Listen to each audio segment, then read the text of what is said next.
আসসালামু আলাইকুম সুপ্রিয় শিক্ষার্থীরা, আমরা এই ভিডিওটিতে এসএসসি ফিজিক্সের একাদশ অধ্যায় চলতরিতের ঢাকা বোর্ড 2024-এ আসা সৃজনশীলটা সলভ করব। দেখো, উদ্দীপকে একটা মিশ্র সার্কিট দেওয়া আছে। কেন মিশ্র সার্কিট? কারণ এখানে সিরিজ কানেকশন এবং প্যারালাল কানেকশন উভয় ধরনের কানেকশন আছে। এটা একটা মিশ্র সার্কিট। 120 ভোল্টেজ হচ্ছে সোর্স ভোল্টেজ এবং 1 2 3 4 5 6টা রেজিস্ট্যান্স দিয়ে এই বর্তনীটা সাজানো আছে এবং এই বর্তনীর এফ যে প্রান্তটা বা টার্মিনালটা আছে এইটা ভূমির সাথে সংযুক্ত করা আছে। এই চিহ্ন দ্বারা বোঝা যাচ্ছে, কারণ এই চিহ্ন হচ্ছে ভূসংযোগ তারের চিহ্ন। ঠিক আছে। গ নম্বর কোয়েশ্চেন হচ্ছে যে বর্তনীর 1 ওহম রোধের মধ্য দিয়ে প্রবাহিত বিদ্যুৎ প্রবাহের মান নির্ণয় করো। আচ্ছা, 1 ওহম রোধ হচ্ছে এইটা। এই রোধের মধ্য দিয়ে কী পরিমাণ বিদ্যুৎ প্রবাহিত হচ্ছে সেটার মান বের করতে হবে। তার মানে এই কারেন্টটা লাগবে আমার কাছে। ঠিক আছে, যে এর মধ্য দিয়ে কী পরিমাণ বিদ্যুৎ প্রবাহিত হচ্ছে। এখন একটা সোর্স কারেন্ট তৈরি করবে, সেই কারেন্টটা কী হবে? ফ্লো করা শুরু করবে। কোন দিক থেকে? উচ্চ বিভব থেকে নিম্ন বিভবের দিকে। কারেন্ট প্রবাহিত হয় সবসময় উচ্চ বিভব থেকে নিম্ন বিভবের দিকে। তাহলে উচ্চ বিভব হচ্ছে পজিটিভ টার্মিনাল, নিম্ন বিভব হচ্ছে নেগেটিভ টার্মিনাল। এখন কারেন্টটা তৈরি হলো, তাহলে প্রবাহিত হওয়া শুরু করলো উপরের দিকে, তারপর এই দিকে আসলো। তাহলে এই দিক থেকে প্রথমে 5 ওহমের মধ্যে দিয়ে প্রবেশ করলো, করার পর কারেন্টটা এখানে চলে আসলো। তারপরে কি হবে বলো? এই কারেন্টটা এখন 20 ওহম ভেদ করলো, করার পর এখানে চলে আসলো। ঠিক আছে, এখানে আসার পর এইখানে আসার পর এই কারেন্টটা কিন্তু দুইটা রাস্তা পাচ্ছে। একটা হচ্ছে এইটা, এই যে এইটা একটা রাস্তা, আর একটা রাস্তা হচ্ছে এই যে এইটা। ঠিক আছে, তার মানে এই দুই রাস্তা দিয়ে কিন্তু কারেন্টটা এখানে এসে কী হয়ে যাবে? ভাগ হয়ে যাবে। কারেন্ট তৈরি হলো, এর মধ্যে দিয়ে আসলো, আসার পর এখানে দুইটা রাস্তা, তাহলে এই দিক থেকে কিছু পরিমাণ কারেন্ট যাবে, এই দিক দিয়ে কিছু পরিমাণ কারেন্ট যাবে। আচ্ছা, এখন এই দুইটা কারেন্টই আসলো, এই দিক থেকে আসার পর এই কারেন্টটা এখানে প্রবেশ করলো, এই যে এই রোধের মধ্যে প্রবেশ করলো, করার পর এখান থেকে আসলো, বের হয়ে আসলো, আসার পর এই পয়েন্টে, আর এটার মধ্য দিয়ে বের হয়ে এই প্রান্তে। ঠিক আছে, মানে এই দিক থেকে আসলো আর কি। ঠিক আছে, দেখো এই দিক থেকে এখানে আসলো, এই দিক থেকে এখানে আসলো, তাহলে এই পয়েন্টে এসে এই দুইটা কারেন্ট আবার যোগ হয়ে গেল, যোগ হয়ে 1 ওহমের মধ্যে দিয়ে চলে আসলো। আসার পর এখানে ভূমির সংযোগ আছে না? আছে। এখন আমার কারেন্টটা হায়ার পটেনশিয়াল থেকে লোয়ার পটেনশিয়ালে আসার কথা, মানে এই পজিটিভ থেকে ঘুরে নেগেটিভে আসার কথা ছিল, কিন্তু এখানে যেহেতু ভূমির সাথে সংযুক্ত করে দিছো, তার মানে কারেন্টটা আর নেগেটিভ পর্যন্ত যাবে না, না গিয়ে কী হবে? এই 1 ওহম রেজিস্ট্যান্স ভেদ করার পর সেটা সম্পূর্ণটা মাটিতে চলে যাবে। কথা কি বুঝলা? কি বললাম? যদি বুঝো তাহলে এখন ম্যাথে যাই। দেখো, তাহলে এর মধ্য দিয়ে যে কারেন্টটা যাচ্ছে, দেখো যে কারেন্টটা তৈরি হয়েছে এখানে, যে কারেন্টটা তৈরি হয়েছে, যে টোটাল কারেন্ট বা এই পুরো সার্কিটের যে কারেন্টটা, সেই কারেন্টটাই দেখো প্রথমে এভাবে যাচ্ছে, যাওয়ার পর এখানে ভাগ হয়ে গেল, গিয়ে আবার এখানে একত্রিত হয়ে 1 ওহমের মধ্য দিয়ে যাচ্ছে না? তাহলে 1 ওহমের মধ্য দিয়ে কী পরিমাণ কারেন্ট যাচ্ছে? 1 ওহমের মধ্য দিয়ে এই পুরো বর্তনীতে যে কারেন্টটা তৈরি হচ্ছে এই 120 ভোল্টের জন্য, সেই টোটাল কারেন্টটা কিন্তু 1 ওহমের মধ্য দিয়ে যাচ্ছে, মানে মোট কারেন্ট 1 ওহমের মধ্য দিয়ে যাচ্ছে। ঠিক আছে, তার মানে এই বর্তনীর টোটাল কারেন্ট যা হবে, এই 1 ওহম রোধের কারেন্ট তাই হবে। যদি এটা হয় তাহলে আমরা লিখতে পারি যে আই সোর্স অথবা টোটাল কারেন্ট আই সোর্স সমান কী হবে? ভি সোর্স, যেটাকে আমরা ই দ্বারাও প্রকাশ করতে পারি, ভি বাই আর রেজিস্ট্যান্স হচ্ছে টোটাল রেজিস্ট্যান্স, পুরো বর্তনী রেজিস্ট্যান্স, এটা হবে মোট কারেন্ট। তাহলে এইটা যদি মোট কারেন্ট হয়, এই মোট কারেন্টটাই হবে কি? এটার কারেন্ট। তাহলে এগুলোকে আমরা, এই রেজিস্ট্যান্সগুলোকে বিভিন্ন নাম দিয়ে দিই আর কি। হ্যাঁ, বিভিন্ন নাম দিলে বোঝার সুবিধা হবে। কীরকম?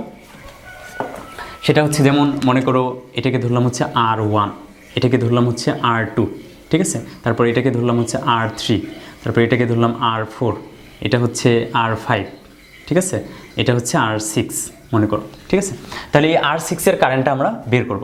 তাহলে মোট কারেন্ট যেহেতু এর কারেন্টের সমান, আর 1 ওহমেরই যেহেতু কারেন্ট চাইছে, তাহলে আমি এটা লিখতে পারি না? দেখো তো, যে 6 ওহম রেজিস্ট্যান্সের মধ্য দিয়ে, মানে সরি, এই 6 নম্বর রেজিস্ট্যান্স, এটা তো 6 নম্বর রেজিস্ট্যান্স, তাহলে এর মধ্যে দিয়ে যে কারেন্ট যাচ্ছে সেটা হচ্ছে কি? মোট কারেন্টের সমান। তাহলে কি লিখতে পারি? I6 সমান IS, এটা সমান কি? V source divided total resistance. এখন সোর্স ভোল্টেজ কিন্তু আমরা জানি, সোর্স ভোল্টেজটা কত? 120 ভোল্টেজ, এটা দেওয়া হয়েছে, ডিভাইডেড রেজিস্ট্যান্স মানে হচ্ছে এই আরটি, মানে টোটাল রোধ, এই পুরো সার্কিটের রোধ, সেটা আমরা বের করব।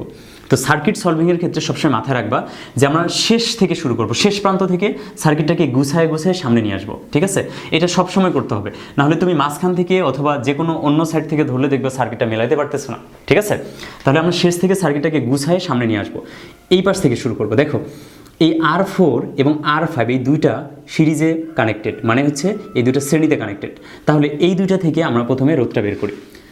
প্রথম রোধটা কত, যেহেতু সিরিজে আছে এই জন্য S লিখলাম, RS1 সমান কি হবে R4 plus R5, R4 plus R5। তাহলে কত আসে মানটা, R4 এবং R5 এই দুটো যদি যোগ করো, 4 এর মান কত, 4 এর মান 4, 5 এর মানও 4, তাহলে 4 প্লাস 4 এটা কত আসে বলো, 8। ঠিক আছে, ডিরেক্ট লিখে দাও 8 ওহম। ঠিক আছে, এটা হচ্ছে 8 ওহম। তাহলে আমরা পেলাম RS1। এখন খেয়াল করো, এই দুইটা মিলে আমি 8 পাইছি, তাহলে এই দুইটা মিলে একটা রোধ পাইছি যে রোধের মান হচ্ছে 8। সেই 8 এবং এই 8 মানে এই R3 8, এই 8 এবং এই 8 দুইটা কিসে আছে, সমান্তরালে প্যারালালে আছে। তাহলে যদি প্যারালালে থাকে তাহলে এখন মানটা বের করো। তাহলে প্যারালালে হলে P1 RP1 সমান কে কে প্যারালালে বলো তো। আচ্ছা, তোমরা এখান থেকে সূত্রটা প্রয়োগ করে ফেলো, 1/RP1 ইজ ইকুয়াল কে কে প্যারালালে, এই যে এখান এই দুইটা থেকে যে মানটা বের করছি সেই মানটা এবং এই R3 প্যারালালে, তাহলে সেই মানটা কত ছিল RS1। তাহলে এই যে 1/RS1 এটার সাথে প্যারালালে কে R3, তাহলে 1/R3। বুঝতে পারতেছো কি? আচ্ছা, তাহলে এখান থেকে 1/RS1 এর মান কত 8 প্লাস R3 এর মান কত, R3 এর মানও কিন্তু R3 মানও 8। ঠিক আছে, এই যে দেখো RS1 কোনটা ছিল এইটা, সেটার মান কত 8 পাইছি, মানে এই দুইটা মিলে 8 পাইছি, সেই 8 এবং এই 8 এই দুইটা প্যারালালে 1/8 প্লাস 1/8, তাহলে এখান থেকে মান আসতেছে কি 1/4। তাহলে অতএব RP1 সমান কত পেলাম আমরা, RP1 সমান পেলাম 4 ওহম। বুঝছো কথাটা? এখানে অনেক ট্রিক্স আছে, তোমরা ম্যাথ করতে করতে অনেক ট্রিক্স শিখবা। ঠিক আছে, যেমন প্যারালালে কানেক্টেড দুইটা রোধের মান যদি সমান হয় তাহলে তাদের তুল্য রোধ হবে তাদের মানের অর্ধেক, মানে 8 এবং 8 প্যারালালে হলে তাদের তুল্য রোধ হবে কত, 4, মানে তাদের অর্ধেক। ঠিক আছে, এখন এই যে RP1 পেলাম মানে কি, এই তিনটা নিয়ে কাজ করে পেলাম না, প্রথমে এই দুইটা নিয়ে কাজ করছে 8, সেই 8 এবং এটার সাথে প্যারালাল, তাহলে পুরোটা থেকে আমি মান পাইলাম কত, পুরোটা থেকে মান পাইলাম হচ্ছে 4 ওহম। ঠিক আছে, এখন এই যে পুরোটা মিলে একটা সেটার মান কত 4 ওহম, পুরোটা মিলে একটা রোধ সেটার মান 4 ওহম। সেই 4 দেখো তো এইটার সাথে এটার সাথে এটার সাথে কি একটা সিরিজে কানেক্টেড হয়ে গেল না, এই তিনটা তো আর তিনটা নেই, হয়ে গেছে একটা, সেটার মান 4, সেই 4 এর সাথে এটা সবগুলো সিরিজে কানেক্টেড। তাহলে এখন টোটাল রোধ বা তুল্য রোধ যদি আমি বের করি আর টোটাল, তাহলে কি হবে, প্রথমে এইটা R1, এই যে R1 প্লাস R2 প্লাস কি এই যে এই সবগুলো মিলে একটা রোধ না, সেটার মান কত, সেটার মান হচ্ছে RP1, এই যে RP1 প্লাস এটা কি R6, এই যে R6। বোঝা গেল কিনা বলো? তাহলে R1 প্লাস R2, R1 এর মান কত 5, R2 এর মান কত 2 প্লাস RP1 কত 4 প্লাস R6 কত 1। তাহলে এগুলো সবগুলো যদি যোগ করি তাহলে আমরা এখান থেকে কিন্তু তুল্য রোধটা পেয়ে যাব। তাহলে 5 2 7 8 12 12 ওহম। ঠিক আছে, 12 ওহম। তাহলে 12 ওহম কিন্তু আমি তুল্য রোধ পেয়ে গেলাম পুরো বর্তনের। তাহলে এই 12টা নিচে বসাই দিই। এখন এখান থেকে মান আসে কত বলো, মান আসে হচ্ছে 10 অ্যাম্পিয়ার। তাহলে এই যে 10 অ্যাম্পিয়ার এটাই হবে কি বলতো, এটাই হবে এই I1 মানে 1 ওহম যে রেজিস্ট্যান্সটা ছিল সেই রেজিস্ট্যান্সের মধ্য দিয়ে প্রবাহিত কারেন্টের মান 10 অ্যাম্পিয়ার। এখন আমরা ঘ নম্বর সলিউশন করব। দেখো ঘ নম্বরটা কিন্তু তোমরা অনেকেই ভুলভাবে সলিউশন করছো এবং আমি দেখছি অনেকেই এই ম্যাথটা ভুলভাবে করাইছে আর কি। ঠিক আছে, তো আমরা একটু দেখবো আমরা কোথায় আসলে ভুলটা করছি। দেখো প্রশ্ন বলছে যে যদি বর্তনীটির বিভব 240 ভোল্টেজ করা হয় তবে সি ডি এবং ই বিন্দুতে ভোল্টেজ একই হবে কিনা। এখন এই প্রশ্নটা সলভ করা হয়েছে যে 240 ভোল্টেজ ধরা হয়েছে এখানে, যে 240 ভোল্ট ধরলাম, ধরার পর আমি সি ডি এবং ই বিন্দুর বিভব বের করলাম। করার পর আমি বলে দিলাম যে সি বিন্দুর বিভব, তারপর হচ্ছে ডি বিন্দুর বিভব এবং ই বিন্দুর বিভব কি নয়, সমান নয়। আচ্ছা, এইভাবে যদি তোমরা সলভ করে থাকো শুধুমাত্র একটা ভোল্টেজ সোর্স দিয়ে, যে 220 ভোল্ট আমি এখানে কল্পনা করলাম, করার পর আমি সি বিন্দু, ডি বিন্দু এবং ই বিন্দুর বিভব বের করলাম, করার পর দেখছি যে আসলে তিনটা সমান না। ঠিক আছে, এই কারণে আমি বলে দিলাম যে না, একই হবে না। তোমার অ্যান্সারটা হচ্ছে ভুল। কেন ভুল জানো? কারণ তুমি এখানে 120 দাও, 240 দাও, 500 দাও, 1000 দাও, অথবা 2 ভোল্টেজও দাও, তুমি যাই দাও, কখনোই সি বিন্দু, ডি বিন্দু এবং ই বিন্দুর বিভব একই হবে না। কেন একই হবে না জানো? এই কারণে একই হবে না, কারণ এখানে 120 ভোল্টেজ আছে কিনা, আছে। ভোল্টেজ কি করবে, কারেন্ট তৈরি করবে। যে কারেন্টটা তৈরি করবে, দেখো এই ভোল্টেজ 120 মানে কি জানো, মানে এই যে তার নেগেটিভ পয়েন্ট আছে না, এই পয়েন্ট এবং তার যে পজিটিভ পয়েন্ট, এই দুইটা পয়েন্টের মধ্যে ভোল্টেজের পার্থক্য, বিভবের পার্থক্য হচ্ছে 120। মানে হচ্ছে এই পজিটিভ প্রান্তেও যদি 120 ভোল্টেজ হয় এই প্রান্তটা, তাহলে নেগেটিভ প্রান্ত হচ্ছে 0 ভোল্টেজ। তার মানে এই দুইটার পার্থক্য হচ্ছে 120। তাহলে যদি ভোল্টেজের পার্থক্য থাকে, মানে বিভবের পার্থক্য থাকে, তাহলে কারেন্ট তো অবশ্যই ফ্লো করবে। তার মানে কারেন্টটা এই পজিটিভ প্রান্ত থেকে এসে নেগেটিভ প্রান্তের দিকে আসবে না? আসবে। তার মানে কি কারেন্টটা এখানে এসে কোথাও আটকেবে কি? না, কারেন্টটা কিন্তু ফ্লো করবে, অর্থাৎ নেগেটিভ টার্মিনালের দিকে সে আসবে। তাহলে যদি আসেই, তাহলে অবশ্যই সি থেকে ডি এবং সি থেকে ডি এবং সি থেকে ইতে অবশ্যই কারেন্টটা ফ্লো করবে। কারেন্ট যদি ফ্লো করে, তাহলে কোন কারণে কারেন্ট ফ্লো করে? কারেন্ট তখনই ফ্লো হবে যখন দুইটা বিন্দুর মধ্যে ভোল্টেজের পার্থক্য থাকবে, মানে বিভবের পার্থক্য থাকবে, তখনই কেবলমাত্র কারেন্টটা এই বিন্দু থেকে এই বিন্দুতে আসবে। যদি এই দুই বিন্দুর মধ্যে বিভবের কোনো পার্থক্য না থাকে, তাহলে কখনোই কারেন্ট কি হবে না? ফ্লো হবে না। বুঝছো? বিভবের পার্থক্য থাকলেই কেবলমাত্র কারেন্ট ফ্লো হবে। তার মানে যদি সি বিন্দুর বিভব এবং ই বিন্দুর বিভব একই হয়, তাহলে কখনোই কি এদিকে কারেন্ট ফ্লো হবে? হবে না তো। তার মানে যেহেতু এখানে একটা ভোল্টেজ আছে, মানে এই দুই প্রান্তের মধ্যে পটেনশিয়ালের ডিফারেন্স আছে, ঠিক আছে, বিভবের পার্থক্য আছে, তার মানে অবশ্যই কারেন্ট ফ্লো হবে। আর কারেন্ট যদি ফ্লো হয়, তাহলে কখনোই সি বিন্দু, ডি বিন্দু এবং ই বিন্দু, এই বিন্দুগুলার কখনোই কি সমান হবে না? বিভব সমান হবে না। কারণ কি? কারণ হচ্ছে কারেন্ট তো ফ্লো হতে হবে। তো কারেন্ট যেহেতু ফ্লো হবে, তার মানে কারেন্ট ফ্লো যেহেতু হবে, তার মানে অবশ্যই সি বিন্দুর বিভবটা ডি এর চেয়ে বেশি হবে, ই বিন্দুর বিভবটা ই বিন্দুর বিভবের চেয়ে সি বিন্দুর বিভব বেশি হবে, এবং ডি বিন্দু থেকে যেহেতু ই এর দিকে কারেন্ট আসবে, তার মানে ডি বিন্দুর বিভব বেশি হবে ই এর থেকে। অবশ্যই সি, ডি এবং ই সমান হবে না। কেন সমান হবে না? কারণ কারেন্টটা ফ্লো হচ্ছে। কেন ফ্লো হচ্ছে? এই যে 20 ভোল্টেজ যে তুমি প্রয়োগ করতেছো, এর ফলে কারেন্ট একটা তৈরি হচ্ছে, সেই কারেন্টটা পজিটিভ থেকে ঘুরে নেগেটিভ টার্মিনালের দিকে আসবে। ঠিক আছে? তাহলে আমরা করব যেটা, আমরা হচ্ছে প্রথমে 120 ভোল্টেজের জন্য সি, ডি এবং ই বিন্দুতে বিভব বের করব। তারপর আবার 240 ভোল্টেজ নিব, এখানে নিয়ে সি, ডি এবং ই বিন্দুর বিভব বের করব। করার পর আমি তখন তুলনা করব, যে দেখব যে আগে সি বিন্দুতে কত বিভব ছিল, পরে কত, আগে ডিতে কত ছিল, পরে কত হয়েছে, এবং আগে ইতে কত ছিল, পরে কত হয়েছে। তার মানে আমার দুইটা ভোল্টেজ সোর্স নিয়ে কাজ করতে হবে। ঠিক আছে? আচ্ছা, তাহলে আমরা শুরু করি ম্যাথটা। দেখো, আচ্ছা প্রথমে করব কি, সি বিন্দুর বিভব নির্ণয় করব। এখন বিভব নির্ণয় করার জন্য যেটা জানা জরুরি সেটা হচ্ছে, দেখো এখানে 120 ভোল্টেজ না, 120 ভোল্টেজ, তার মানে এই এ বিন্দুর বিভবও কিন্তু 120। কেন 120? কারণ এ পুরো ভোল্টেজটা পাচ্ছে, এখানে কোনো ভোল্টেজ নষ্ট হচ্ছে না, 120 এসে পাচ্ছে। তার মানে আমি এখানে লিখব যে ভিএ ইজ ইকুয়াল, তাহলে প্রথমে লিখি কতর জন্য বলো, কত সোর্সের জন্য? For 120 voltage source, for 120 voltage source. আচ্ছা, 120 ভোল্টেজ সোর্সের জন্য খেয়াল করো, 120 ভোল্টেজ সোর্সের জন্য ভিএ সমান কত? পুরো ভোল্টেজটা পাচ্ছে, তার মানে 120 ভোল্টেজ। এরপর বের করব ভিবি। এখন ভিবি কিভাবে বের করবো? দেখো, তাহলে 120 ভোল্ট এটা, কারণ এটা তো 120, এখানে তো কোনো ভোল্টেজ অপচয় নেই, তাহলে 120। এরপর দেখো, যখন রেজিস্ট্যান্সের মধ্য দিয়ে কারেন্টটা যাবে, কারেন্টটা যখন এই রেজিস্ট্যান্স ভেদ করবে, তখন এখানে কিছু পরিমাণ ভোল্টেজ আমার নষ্ট হবে। ভোল্টেজ কি হবে? নষ্ট হবে। তো এখানে যদি কিছু পরিমাণ ভোল্টেজ নষ্ট হয়, তাহলে বি বিন্দুর বিভবটা কি হবে? এর চেয়ে কম হবে, কারণ কিছু নষ্ট হওয়ার পরে বি বিন্দুতে আসছে বিভবটা। ঠিক আছে? তাহলে এ বিন্দুর বিভব থেকে যদি এই নষ্ট হওয়া বিভবটা বাদ দেই, তাহলে আমি বি বিন্দুর বিভব পাবো।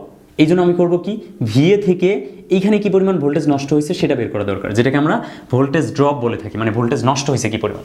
তাহলে ভিবি অর্থাৎ বি বিন্দুর বিভব হবে এ বিন্দুর বিভব মাইনাস ভোল্টেজ ড্রপ, এইটার মধ্যে ভোল্টেজ ড্রপ। ঠিক আছে? তাহলে আমি লিখবো ভিএ, এখান থেকে ড্রপ হওয়া ভোল্টেজ ভি প্রাইম। এখন ভিএ কত ছিল? এ বিন্দুর ভোল্টেজটাকে আমি হচ্ছে ভিএ লিখলাম। ঠিক আছে? ভিএ মাইনাস ভি প্রাইম কত? ভি প্রাইম হচ্ছে এই বিন্দুর ভোল্টেজের কি বলতো, এই বিন্দুর ভোল্টেজের ড্রপ। তাহলে এই বিন্দুতে কত ভোল্টেজ ড্রপ হয়েছে? ভোল্টেজ ড্রপ বের করবো আমি কারেন্ট এবং রেজিস্ট্যান্সের গুণফল দ্বারা। তাহলে ভোল্টেজ ড্রপ সবসময় এটা হবে কারেন্ট এবং কি বলতো, রেজিস্ট্যান্সের গুণফল। ঠিক আছে? এখন এইটার কারেন্ট কত? দেখো, মোট যে কারেন্টটা তৈরি হচ্ছে সেই কারেন্টটাই এদিক দিয়ে ফ্লো হচ্ছে, তাহলে মোট কারেন্টটাই কি 5 ওহমের মধ্যে দিয়ে প্রবেশ করবে। আর মোট কারেন্টটা কত বের করছিলাম আমরা? মোট কারেন্ট বের করছি হচ্ছে এখান থেকে 10 এম্পিয়ার। তার মানে এইটার মধ্যে দিয়ে 10 এম্পিয়ার কারেন্ট ঢুকতেছে। তাহলে এই কারেন্টের মান জানি, এবং R1 এর মান কত? 5। এই দুটা গুণ যদি করি, আমি এখান থেকে মান পাবো কত? ভিএ কত বলো? ভিএ ছিল হচ্ছে 120, ভিএ হচ্ছে 120, এই যে 120 মাইনাস আই হচ্ছে 10 ইন্টু R1 কত? 5। ঠিক আছে? 120 আর 5 10 50। তাহলে এখান থেকে মান থাকে কত? এখান থেকে মান থাকে হচ্ছে, তাহলে 120 থেকে 50 বাদ দেব, তাহলে থাকবে হচ্ছে 70। 70 ভোল্টেজ, ঠিক আছে, 70 ভোল্টেজ। তাহলে আমি দেখলাম যে ভিবি যে বিন্দুটা আছে, এই বি বিন্দুর ভোল্টেজ হচ্ছে 70, এখানে ছিল 120, কিছু পরিমাণ নষ্ট হওয়ার পর এখানে হয়ে গেছে 70। এখন সি বের করো তো একইভাবে, ভিসি। তাহলে ভিসি সমান কি হবে? ভিসি সমান হবে ভিবি থেকে এইটা কিছু পরিমাণ নষ্ট করবে, তারপরে বাকিটা ভিসিতে থাকবে। তাহলে ভিবি মাইনাস এইটার ভোল্টেজ ড্রপ। তাহলে এই যে ভিবি লেখো, ভিবি মাইনাস কার ভোল্টেজ ড্রপ? এই যে 2 ওহমের মধ্যে ভোল্টেজ ড্রপ। তাহলে দেখো এইটার মধ্যে দিয়ে যে কারেন্ট গেছে, ওই কারেন্টটা এই লাইনে আসছে, আর এখানে তো কোনো আর রাস্তা নেই, তাহলে ওই কারেন্টটা এখানে ঢুকছে, তার মানে টোটাল কারেন্টটা এই 2 ওহমের মধ্য দিয়েও গেছে। তার মানে আমি লিখবো VB minus V prime. V prime মানে কি? এইটার ভোল্টেজ ড্রপ। এটা সমান কি হয় বলো? এটা সমান লেখা যায় ভিবি সমান কত? ভিবিকে ভিবি রাখলাম মাইনাস এই যে ভি প্রাইম সমান কি আই ইন্টু, এবার কত নম্বর রেজিস্ট্যান্স? 2 নম্বর resistance, I R R two, ঠিক আছে। এখন ভিবি কত বলো? ভিবি হচ্ছে যেটা বের করছি 70 মাইনাস আই কত? কারেন্ট, টোটাল কারেন্ট, ইন্টু আর টু। আর টুটা কত বলো তো? 2। আর টুটা হচ্ছে 2। তাহলে কত হলো? 70 থেকে 20 বাদ যাবে, তাহলে থাকবে কত বলো? 50 ভোল্টেজ। তাহলে সি বিন্দুর বিভবও কিন্তু বের করে ফেললাম আমি, সেটা হচ্ছে 50 ভোল্টেজ। সি বিন্দুর বিভব বের করা শেষ। এখন আমি ডি বিন্দুর বিভব বের করব। এইবার একটু ভালো মতো বুঝিও, হ্যাঁ। ডি বিন্দুর বিভবটা বের করব কি থেকে? ডি বিন্দুর বিভব যখন বের করব তখন দেখো করতে হবে কি, সি বিন্দুর বিভব থেকে এই চারের মধ্যে কিছু পরিমাণ নষ্ট হবে, ভোল্টেজ নষ্ট হবে বা ড্রপ হবে। তাহলে এই বিভব থেকে যদি এখানে নষ্ট হওয়া বিভবটা বাদ দিই, তাহলেই তো ডি বিন্দুর বিভবটা পাবো। তাহলে এখানে নষ্ট হয়েছে কি পরিমাণ সেটা আমার জানা দরকার, ঠিক আছে। তাহলে দেখো প্রথমে লিখবো হচ্ছে ভিসি, সেখান থেকে কিছু পরিমাণ নষ্ট হবে। তাহলে ভিসি থেকে নষ্ট হওয়া ভোল্টেজটা যখন বাদ দিব তখন আমি কি পাবো? তখন পাবো হচ্ছে এই ডি বিন্দুর বিভব। এখন দেখো, তাহলে আমি ভিসিটা রেখে দিলাম, ভিসি মাইনাস ভি প্রাইম মানে কি? ভি প্রাইম মানে হচ্ছে এর মধ্যে দিয়ে কী পরিমাণ কারেন্ট প্রবেশ করছে সেটা। তো এই কারেন্টটা তো আর মোট কারেন্ট না, কেন? কারণ মোট কারেন্ট ঢোকার পর 2টা রাস্তা পাইছে, এখানে কিন্তু ভাগ হয়ে গেছে কারেন্টটা। তাহলে এইটার মধ্য দিয়ে কিন্তু এখন আর মোট কারেন্টটা আসতেছে না। তাহলে এই কারেন্টটাকে আমরা এখন ধরে নিলাম আই প্রাইম, সেটা কিন্তু এখন আর আই না, আই প্রাইম ইন্টু রেজিস্ট্যান্সটা হচ্ছে R4। একটু বুঝছো? তাহলে এখন আই প্রাইমের মানটা আমার দরকার না। আই প্রাইম মানে কি? আই প্রাইম মানে এর মধ্য দিয়ে কী পরিমাণ কারেন্ট ঢুকছে, এই যে এটা হচ্ছে আই প্রাইম, এর মধ্যে দিয়ে কী পরিমাণ কারেন্ট ঢুকছে। এখন এখানে একটা বিষয় আছে, দেখো এইটাও 4, এইটাও 4, এই দুইটা কি সিরিজে না? তাহলে 4 আর 4 যোগ করলে কত হয়? 8 হয়। তাহলে এই পথের মধ্যে বাধা কত? 8।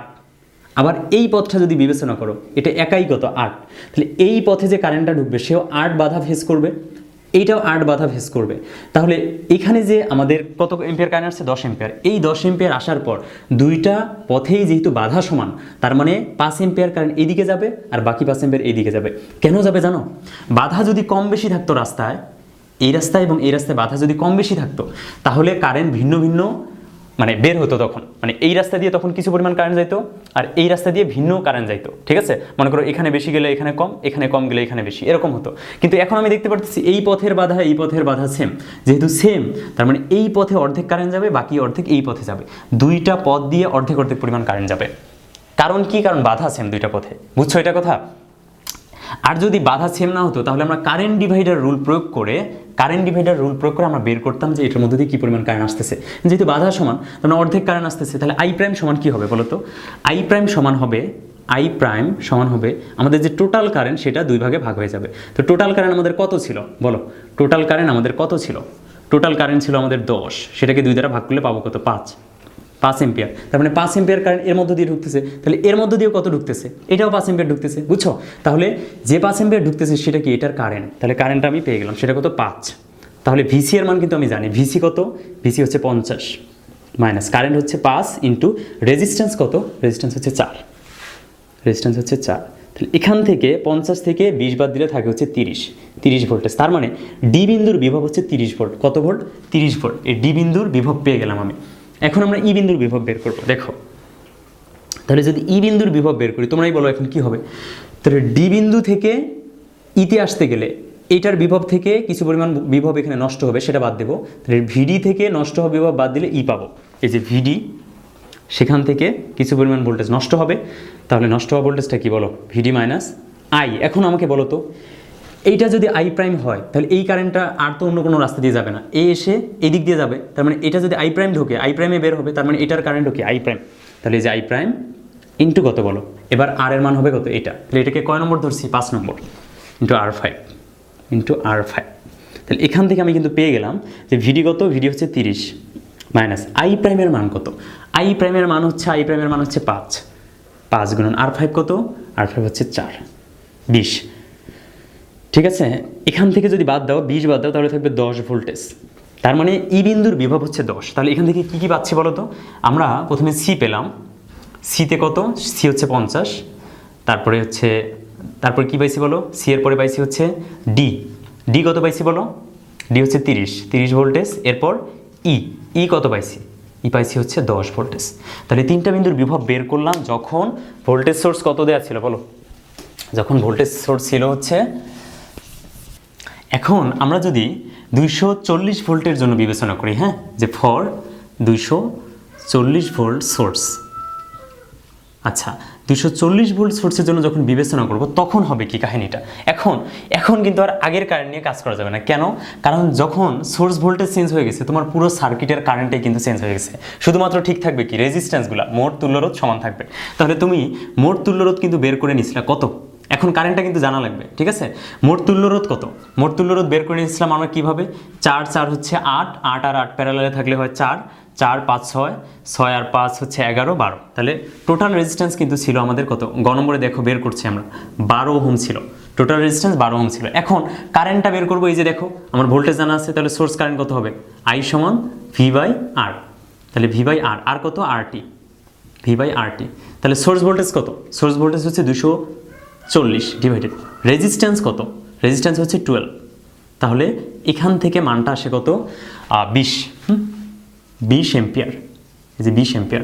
তাহলে এখন কিন্তু সোর্স কারেন্ট হচ্ছে 20 এম্পিয়ার। তার মানে এখন এটার মধ্যে দিয়ে 20 এম্পিয়ার কারেন্ট প্রবেশ করতেছে। আগে কত প্রবেশ করতেছিল, 10 এম্পিয়ার। এখন যেহেতু সোর্সের ভোল্টেজ চেঞ্জ হয়েছে, তার মানে কারেন্টটাও কি হয়ে গেছে, চেঞ্জ হয়ে গেছে। কিন্তু এই কারেন্টটা বের করে নিয়ে কাজ করতে হবে। এখন আমরা যেহেতু কারেন্ট জানি, তাহলে 20 এম্পিয়ার কারেন্ট প্রবেশ করতেছে। তাহলে কি হবে এখন বলো, VA, এই বিন্দুতে কোনো প্রকার ভোল্টেজ লস নাই, এই 240 পুরোটাই সে পাবে। তাহলে VA সমান 240 ভোল্টেজ। এখন VB সমান কত হবে বলো, VB সমান হবে VA থেকে কিছু পরিমাণ ভোল্টেজ নষ্ট হবে, এই VA থেকে কিছু পরিমাণ নষ্ট হবে, তারপরে কি পাবো, VB পাবো আমি। ঠিক আছে, তাহলে VA সমান VA মাইনাস, তাহলে নষ্ট হওয়া ভোল্টেজ কি, কারেন্ট এবং রেজিস্ট্যান্সের গুণফল হচ্ছে নষ্ট হওয়া ভোল্টেজ। তাহলে কি হবে, আই সোর্স ইন্টু কি R1, এই যে R1। ঠিক আছে, তাহলে VA কত, VA আমরা বের করছি, এটা দেওয়াই ছিল 240 মাইনাস আই কত, কারেন্ট আমরা বের করলাম কত, 20 ইন্টু R1 কত, এটা হচ্ছে 5। তাহলে কি করব বলো, এখান থেকে মানটা পেয়ে যাব, বা কত বলো, 100। তাহলে 240 থেকে 100 বাদ দিলে 140 ভোল্টেজ, অর্থাৎ বি বিন্দুর এখন বিভব হচ্ছে 140। এরপর সি লাগবে আমাদের, হ্যাঁ, সি। তাহলে সি সমান কি হবে, বি বিন্দু থেকে কিছু পরিমাণ নষ্ট হবে, বাকিটা সি বিন্দুতে থাকবে বিভব। ঠিক আছে, তাহলে ভিবি মাইনাস কী হবে বলো তো দেখি, ভিবি মাইনাস ভি প্রাইম মানে কি, এখন এইখানে কিছু পরিমাণ নষ্ট হবে, ভিবি থেকে এখানে নষ্ট হবে, বাকিটা সি বিন্দুতে থাকবে। নষ্ট হবে কি, কারেন্ট এবং রেজিস্ট্যান্সের গুণফল। তাহলে কারেন্ট কত, কারেন্ট হচ্ছে পাইছি কিন্তু এবার 20 এম্পিয়ার, কত পাইছি 20 এম্পিয়ার, আর এখানে রোধ আছে কত 2। তাহলে কি করব, আমরা লিখবো আই, মানে আই সোর্স ইন্টু রেজিস্ট্যান্স কত, 2 নম্বর রেজিস্ট্যান্স R2। ঠিক আছে, তাহলে এখান থেকে ভিবিটা কত, ভিবি ছিল হচ্ছে আমাদের 140, হ্যাঁ 140 মাইনাস আই সোর্সটা কত, আই সোর্স হচ্ছে 20 ইন্টু R2 কত, R2 হচ্ছে 2। তাহলে 20 দুগুণে 40, 140 থেকে 40 বাদ দাও, তাহলে থাকবে কত, 100 ভোল্টেজ, 100 ভোল্টেজ। তাহলে সি বিন্দুর বিভব কিন্তু আমি পেয়ে গেলাম, সেটা কত, সেটা হচ্ছে 100। ঠিক আছে, এখন আমরা কি বের করবো, সি এর পরে ডি বিন্দুর বিভব। তাহলে ডি বিন্দুর বিভব কি হবে, সি বিন্দুর বিভব থেকে কিছু পরিমাণ বিভব নষ্ট হবে, সি বিন্দুর বিভব কিছু পরিমাণ নষ্ট হওয়ার পর ডি বিন্দুর বিভব আমি পাবো। এখন নষ্ট হওয়া বিভবটা কত, কারেন্ট এবং রেজিস্ট্যান্সের গুণফল। তাহলে সি কত, আচ্ছা এটাকে রেখে দিই, ভিসি মাইনাস ভি প্রাইম কত। এখন দেখো এখানে কিন্তু ওই একই কাহিনী কি, সার্কিট তো ঠিক আছে, তার মানে এখানে এসে কারেন্টটা অর্ধেক অর্ধেক হয়ে যাবে, এই পথে বাধা, এই পথে বাধা তো সেমই আছে, ভোল্টেজের কারণে তার বাধা চেঞ্জ হয়নি, বাধা ঠিক আছে। তার মানে এই যে 20 এম্পিয়ার এবার আসলো, তাহলে অর্ধেক অর্ধেক হয়ে যাবে, তার মানে আই প্রাইমের মান এবার কত হবে, 20-এর অর্ধেক 10। ঠিক আছে, তাহলে এই যে আই প্রাইম ইন্টু আর কত, আর হচ্ছে এটা 4 নম্বর, এই যে R4, বুঝছো। তাহলে ভিসি কত, সি বিন্দুতে বিভব ছিল হচ্ছে 100, যে 100 মাইনাস আই কত, এখন বলো তো, আই হচ্ছে আমরা যে কারেন্টটা বের করলাম, এই যে 20, এটাকে 2 দ্বারা ভাগ করবো না, মানে কি 10, এই 10 ঢুকবে এই দিক থেকে। তাহলে আই ইন্টু R4 কত, R4 হচ্ছে 4।